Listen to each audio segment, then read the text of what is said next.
তুই যে এত মাইক লাগায় ছিললেস তোর আল্লাহ কি বয়রা? আল্লাহ কইছে একটা পিঁপড়া যদি আইটা যায় হে পিঁপড়ার হাঁটার খবরটা আমি পাই, আমি জানি। আর তুই এই যে মাইক দিয়ে ছিললেই লইছস, সে তো শান্ত না। তো অহন্তরি হুরের আশা আছে।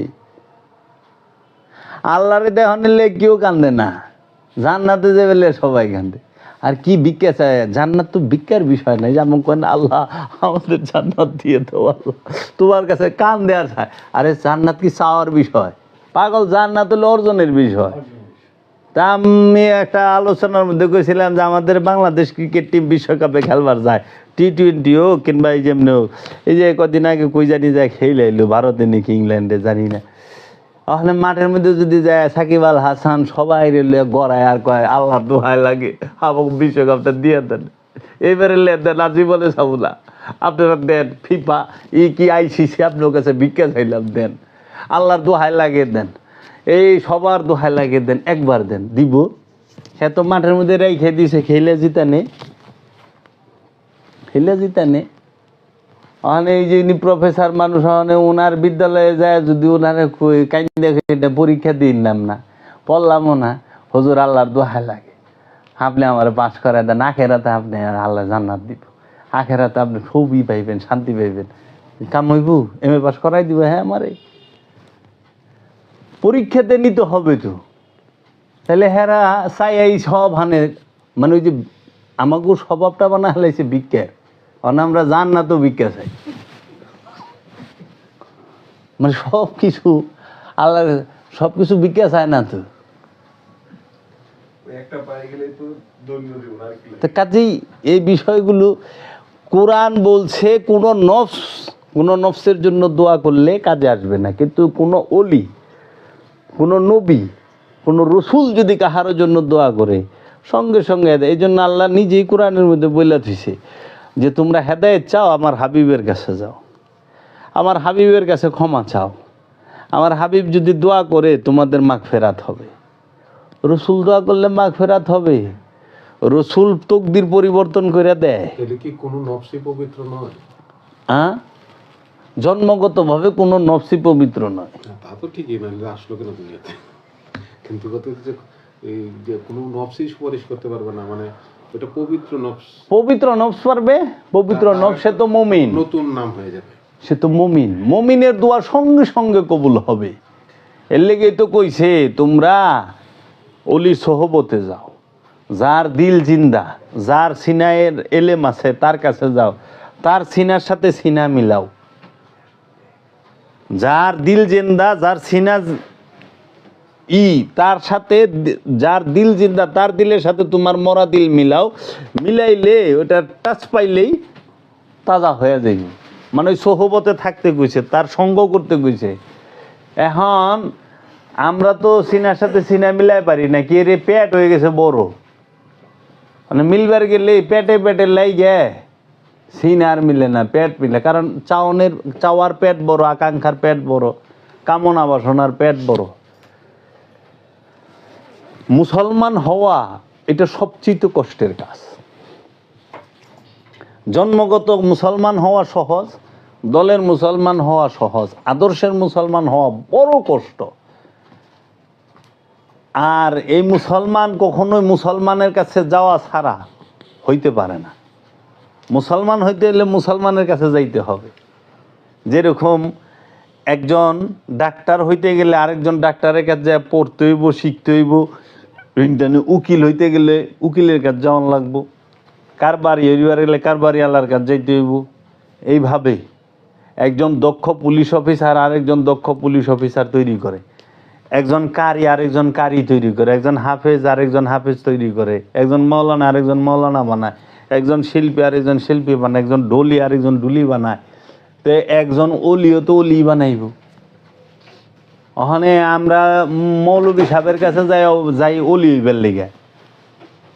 মৌলবী সাহেব তো মৌলবী সাহেব বানায় পারবো, অলি বানায় পারবো না। আর অলির কাছে যায় কোনোদিন মৌলবী ওখান যাব না। অলির কাছে গেলে অলি হইতে হইব। আর শিল্পীর কাছে যায় যদি কেউ বক্সার হইবার চায়, কাম হইব? যে যা তার কাছে যাইতে হইব। বক্তার কাছে গেলে বক্তা অন যাইব। অলি হন যাইব না। অলি হইতে গেলে অলির গোলামি করতে হইব, আর অলির গোলামি করতে পারলে মুক্তি। এর জন্য 1000 কোটি টাকার মালিক যে হইছে সে সফল, কোরআন বলে নাই। কোরআন বলে নাই যে 1000 কোটি টাকার মালিক, অনেক সম্পদের মালিক। কোরআন বলছে কাদাফলাহা মান তাজাক্কা, ওই ব্যক্তিই সফল যে নিজের নফসকে পবিত্র করতে পেরেছে। কাদ আফলাহাল মুমিনুন, একমাত্র মুমিন ব্যক্তি সফল। তো মুমিনকে যে নিজের নফসকে পবিত্র করতে ফেলেছে, তার নফস রবের মহানূরের মাঝে ফানা হয়ে গেছে, ডুবে গেছে, সে মুমিন। ওই মুমিনের একমাত্র সফল। আর এই যে নফস পবিত্র হয়েছে তারই আল্লাহ ডাকছে যে আমার বান্দায় প্রবেশ করো, আমার জান্নাতে প্রবেশ করো। আবার এই বিষয়গুলো যে কেমনে কেমনে নফস পবিত্র হবে, নামাজ পইরা কোনো দিনও কেহই খান্নাস মুক্তির জন্য নামাজ পইরা কোনো দিনও কেউ জান্নাতে যায়া পারবো না। জান্নাতে যায়া পারবো যে নফস খান্নাস মুক্ত হয়েছে। এই জন্য নামাজ হইল অজু করার জন্য, হাকিকতে পবিত্র হওয়ার জন্য নামাজ, হাকিকতে ভেতরগত। আর অনুষ্ঠান হইল পবিত্র পরিষ্কার হইয়া নামাজ। একটা হলো না পাক, আর একটা হলো পরিষ্কার। হ্যাঁ হ্যাঁ, অবশ্যই। তাহলে আমার প্রশ্নটা হচ্ছে, আদম আলাইহিস সালাম বেহেশতে ছিলেন সময় তো অবশ্যই উনি পবিত্রই ছিলেন নাকি? জি। তো ওনার কাছে যে ওয়াসওয়াসা দেওয়ার জন্য যে খান্নাস গেল, ওনার সাথে কিভাবে? খান্নাস তো তার ওয়াসওয়াসা দেয় নাই। তাহলে ওই যে ওনার দ্বারা যে গন্ধম খাওয়ার কথা বলা হচ্ছে, যে গল্প, জি, এই জিনিসটা কি? ওনাকে খান্নাস ওয়াসওয়াসা দেয় নাই তো কোরআন। উনি ইচ্ছাকৃত, উনি রবের প্রেমে ইচ্ছাকৃত ওনার যে আত্মবলিদান যেটাকে বলা হয়, সমস্ত সুখ শান্তি রবের ইচ্ছাকে প্রতিষ্ঠিত করার জন্য বলিদান দেওয়া, যেটাকে কুরবানি বলে। কুরবানি কারে কয়? কুরবানি হইল ইচ্ছাকে কুরবানি করতে হয়। অন্যের ইচ্ছাকে কুরবানি করা কুরবানি না, নিজের ইচ্ছাকে কুরবানি করা হইল কুরবানি। এখন দেখেন, আপনি যেহেতু এখানে কথাটা আনছেন, আল্লাহ এন কি লাইভ আছে? যাক, আমি ওইটা অন্য সময় কমুনি। আল্লাহ রব্বুল আলামিন নের মহাপ্রেমিক। আল্লাহ চায় সে দুনিয়াটারে আবাদ করবে, পৃথিবী সাজাইব। পৃথিবী তো তৈরি করে রাখছে আল্লাহ, পৃথিবী তৈরি করে রাখছে। কারণ আদমের ছেলে হাবিল কাবিলের আগে কৌয়া ছিল না? কোরআন কইতাছে। কারণ হাবিল যখন কাবিল রে মাইরা ফেলায়, এই কাবিলে যখন হাবিল রে মাইরা ফেলায়, অনেক কেমনে কবর দিব জানে না। পরে দেখে এক কাক আরেক কাকের মাইরে মাটি খুই দে ডাকবার লইছে আইনা টাইনে। তখন তার মানে তাকেও অনেক আগে কাক ছিল। আবার ফেরেশতা বলতাছে, তুমি কি তাদেরকে তৈরি করবা যারা রক্তপাত করে, মারামারি করে, হানাহানি করে? আল্লাহ রব্বুল আলামিন এই পৃথিবীকে আবাদ করবে, কিন্তু আল্লাহ দুষ্কান্দের লইব না। তুই ইচ্ছা করে প্রেম না করস, ভালো না বাসস, আমি জেনে শুনে বিষ করেছি যে পান, প্রাণেরও বিনিময়ে সপেছি যে প্রাণ। যাই না হুইনা বিষ পান করছে বাবা আদম, মা হাওয়া। যাই না হুইনা বিষ পান করছে আজাজিল। তো বাবা আদম হইল নবী, আজন্ম মাসুম। নবী মানে হিডেন নলেজ। তো সে জানে না কোনটা গলত কোনটা ভুল। আদমকে ধোঁকা দেওয়ার মতো ক্ষমতা তো শয়তানের নাই। আর আজাজিলের ধোঁকা দিব, কারণ আজাজিলের আগে তো শয়তানি ছিল না। আজাজিলে তো ইবলিশ হইল।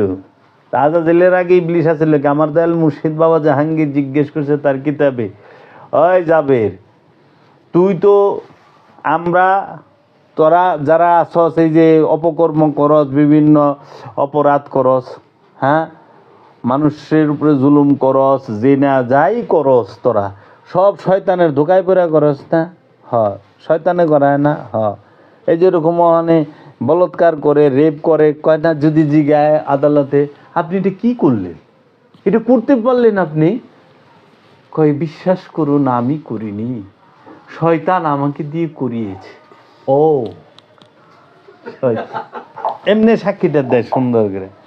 এই যে রেপ যারা করে তাকে যখন জিগায় শয়তানে করাইছে, তাইলে হজরত আজাজিল আলাইহিস সালাম উনি ছিলেন ইমামে মালাইকা, ফেরেশতাদের সর্দার। তার আগে তো কোনো শয়তান ছিল না। তার এই কুবুদ্দিকে দিল যে ওই সেজদা দিস না, তুই ক আমি আদম থেকে উত্তম আল্লাহর সামনে। আদম মাটির তৈরি, আমি আগুনের তৈরি, ধোয়াবিহীন। এই কুবুদ্দিটা এর কেরা দিল? এর আগে তার শয়তান, আজাজিলের আগে তো কোনো শয়তান ছিল না। আর আজাজিল ফেরেশতাও না, আজাজিল হলো জিন। জিন জাতি থেকে সে আবাদত করতে করতে সে ফেরেশতাকে সর্দার হয়ে গেছে, নুরি মাখলুকের সর্দার হয়ে গেছে। এইদিকে আজাজিলরে ধোঁকা দেওয়ার মতো শয়তান ছিল না। আর আজাজিল যখন ইবলিশ হইল, ইবলিশ হওয়ার পরে আদমকে ধোঁকা দেওয়ার মতো ক্ষমতা আজাজিলকে দেওয়া হয় নাই, ইবলিশে দেওয়া হয় নাই। কারণ ইবলিশ বনি আদমরে ধোঁকা দেওয়া পারবো, আদমরে ধোঁকা দেওয়া পারবো না। কারণ আদম হিডেন নলেজ, আদম সত্যদ্রষ্টা, আদম দেওয়ালের উমরার খবর জানে, আদম গায়েবের খবর জানে, আদম সব জানে। আদমকে ধোঁকা দেওয়া যায় না। এর লেগে ওই কোরআনই কইতেছে, হে আল্লাহ তুমি যারে যে আদমের লেগে করলা, এই আদমের বংশ রে বনি আদম রে, মানে আদমের বংশকে বনি আদমকে, বনি আদম মানে আদমের হোলাবান না, আদমের অনুসারী যারা, যারা আদমের মুরিদ সন্তান, তারা মুরিদকে বলা হয় বনি আদম, সন্তানকে না। এর লেগে আল্লাহ কইছে তুমি পীর দর্শ। সাহাবাই কেরামদেরকে বলা হয়েছে যখনই আল্লাহর হাবিবের কাছে কেউ আইসা মুরিদ হয়েছে, বায়াত হয়েছে, তখনই তারে বলছে আমানু। আর আমানু যখন হয়েছে তখনই কইছে ইয়া আইয়ুহাল্লাযিনা আমানু আকিমুস সালাত, সালাত কায়েম করো। আবু জাহেলরে সালাত কায়েম করবা কয় নাই, আবু লাহাবরে কয় নাই, কইছে আবু বকর উমর উসমান এদেরকে তোমরা সালাত কায়েম করো, কারণ তোমরা আমানু হইছ, এখন মুমিন হও। কাফেরেরে মুমিন ওইবার কয় না, আমানুরে কয় মুমিন হইবার। এর জন্য আমানু মুসল্লি হবে, মুসল্লি হইয়া সালাত করতে করতে আত্মশুদ্ধির মাধ্যমে মুমিন হবে। কাফেরে থেকে আমানু হইতে হয়, আমানু থেকে মুসল্লি হইতে হয়, মুসল্লি থেকে মুমিন হইতে হয়। মুমিন হওয়ার পরে সে হইয়া যায় গুরু, সে তখন আর করে না করায়, শিখে না শিখায়, গুরু। তাজাজিলে যে এই কুবুদ্দিটা কেরা দিল না, এটা মহব্বতে। সে তার শান মান তক্তা সব ছেড়ে দিছে রবের মহব্বতে। ইয়া রব তুমি যা চাও তাই হবে। সে দেখলো চায় আর রবে দুনিয়া মিলাইতে চায়, পৃথিবী মিলাইতে চায়, কিন্তু দুষ্কান্দে লইব না। আমারে ভালোবাসা কান্দে দুষল, আমি করলাম, যাও লালনতের তক্তা। আবার হেই কইছে আমি আল্লাহরে পরিপূর্ণ ভয় এবং বিশ্বাস করি। বাবা আদম সে মহাপ্রেম, সেও যখন দেখলো আজাজিল এত বড় ত্যাগ স্বীকার করলো, তা আমিও এটা ছেড়ে দিই, সুখ ছেড়ে দিই, নেমে গেল সুখের থেকে। রবের ইচ্ছা বরকরার রাখলো, বহাল রাখলো। আল্লাহ প্রেম এত সহজ, আল্লাহ প্রেম এত সহজ না, কোরবানি এত সহজ না। বা মাওলা হুসাইন চোখের সামনে সবটি সন্তান রে তার হাবিবের প্রেমে, তার মাসুকের প্রেমে, তার মুর্শিদের প্রেমে, তার রসুলের প্রেমে, তার নবীর প্রেমে একে একে শাহাদাত করায় দিল। কাঁদে নাই, ফরিয়াদ করে নাই, কোনো আন্দোলন করে নাই, কোনো প্রতিবাদ নাই, যাও নাও, দিয়ে দিল, যাও। কুরবানি কয়টারে, নিজের ইচ্ছাকে কুরবানি করার নাম হলো কুরবানি, ত্যাগ। অন্যের জীবন রেটাই নাই না, অন্যের ইচ্ছা রেটাই নাই না, কুবায় কাটা কখনো কুরবানি না। তুমি তো পশুটা রেটাই নাই না, পশুর ইচ্ছা হইছে তোমার শরীর নিচে শোয়ানের, তুমি তোমার ইচ্ছাটারে কুরবানি করো। তোমার সন্তানের গলায় ছুরি চালাও, তোমার ভালোবাসাটারে তো কাটতে পারতাছ না। দেখো তো বাবা আদম তার নিজের ভালোবাসা কেটে হালাইছে, তার নিজের শোক কাটছে। হযরত আজাজিল তার নিজের সুখ কাইটা হালাইছে, নিজের পদবি কাইটা হালাইছে। কেরা আছে স্বেচ্ছায় পদত্যাগ করব, স্বেচ্ছায় সরে যাইব, জাওনের লেগে আঁকড়ায় ধরে। কি কয় না কয়, সুফি এত সস্তা না, সুফি সাজা সহজ, হওয়া কষ্ট।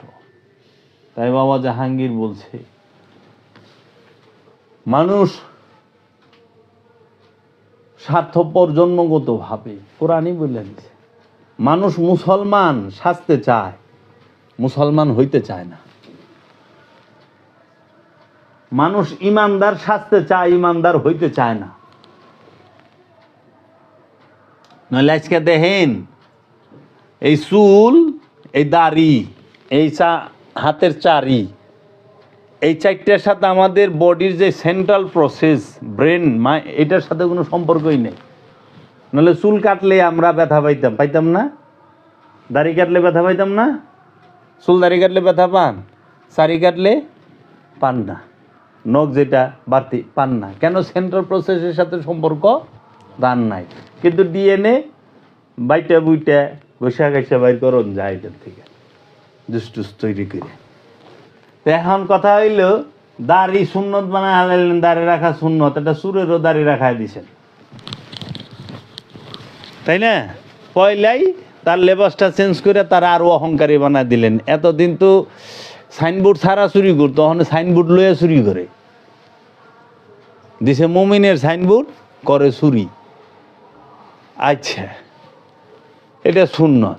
মহানবী 27টা যুদ্ধ করলো, উঠে ছইরে আর ঘুরাই ছিঁড়ে, গাদা খচ্চরে ছইরে সারাটা জীবন 63টা বছরই ঘুরলো, ঘুরছে না? উঠে ছইরে ঘোরাই ছইরে গাদা খচ্চরে ছইরে।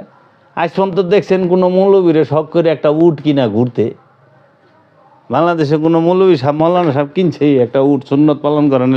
এটা তো সুন্নত, রসুল যা করছে তা সুন্নত না? তাহলে একটা উট কি না, একটা ঘোড়া কি না, সারা শহর বড় যেহেনেই যাবো, মক্কা মদিনা ভারত যেহেনেই যান, দেশের যে দৃষ্টিকে যান এই দৃষ্টিকে ওয়াজ করবার যাবেন, হেরা কেউই ঘোড়াও কিনে না, গাদাও কিনে না, উটও কিনে না, খচ্চরও কিনে না। হেরা কিনে কি? BMW, X Corolla, Toyota, Mercedes, Pulsar motorcycle. যদি তাও না পারে চার্জারওয়ালা একটা বেরিয়েছে না স্কুটি, এইটা। কিন্তু কেউই এই সুন্নত পালন করে না যে একটা গোড়া কিনা রসুলের সুন্নত পালন করুন, সারা জীবন গোড়া চলুন। এটা তো সুন্নত। মহানবী 63 বছরই গোড়ায় উঠছে, উঠে উঠছে। হুজুর এই সুন্নতটা পালন করেন না? কয় আপনার লোক কথা গোয়া বিপদ। সব সুন্নত পালন কর, টুপিটা সুন্নত, দাড়িটা সুন্নত, এটা সুন্নত, ওটাও সুন্নত, ওটা একটু কইরেন। সুবিধার সুন্নত। টাচ মোবাইল সবাই চালায়, এটা যদি সুন্নত না। এটা তো সবারই 63 বছরের বেশি বাঁচন চাওয়ার কথা না। যখন 63 বছর আছে এর বেশি আমার বাচ্চা লাভ নেই। খালি সুন্নত সুন্নত সহজটি করে, খাওয়ানোর পরে মিষ্টি খাওয়া সুন্নত, এইটা পালন করে। দাড়ি রাখা সুন্নত, এইটা পালন করে। টুপি পাগড়ি পরা, 24 ঘন্টা পাগড়ি পরে থাকা সুন্নত। কিন্তু সব জায়গায় যে যাতায়াত, উঠ আর ঘোরা দেখার লাগবো, গাদা খচ্চর উঠে করার লাগবো, এটাও তো সুন্নত, এটা করেন না। তখন আবার হেরা এইটিতে উঠে।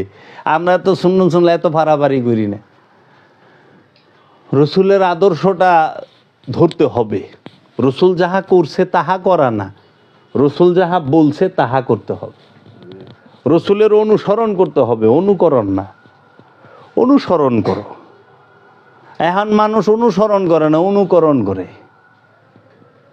দাড়ি রাখছে কিন্তু জাগা মাইরা খায়, আত্মীয় স্বজনের ওয়ারিশ সম্পত্তি মাইরা খায় না। রসুল তো কেউ ওয়ারিশ মাইরা খায় নাই,